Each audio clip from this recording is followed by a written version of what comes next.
Nicht schon wieder.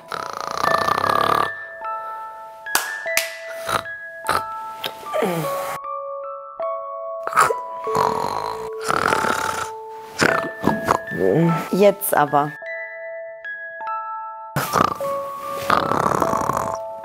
Sorry, Hase.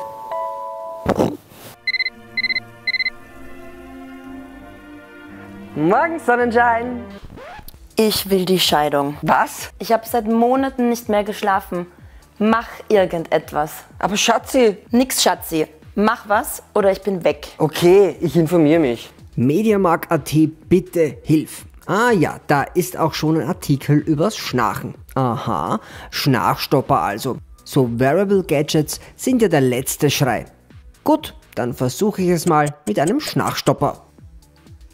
Du, ich habe so einen Schlafstopper gekauft.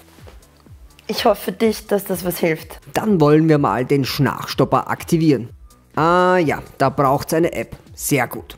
Per Bluetooth verbinden und dann gute Nacht. Gute Nacht. Es lässt am Ende nicht nur mich besser schlafen, sondern auch die andere Hälfte des Bettes.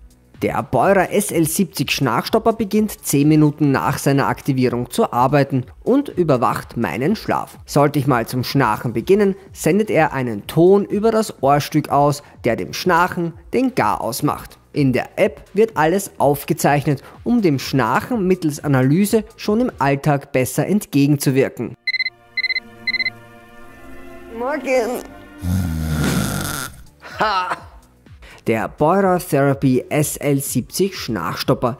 Innovative Echtzeiterkennung von Schnarchen mittels Erfassung von Geräuschen und Körperschall.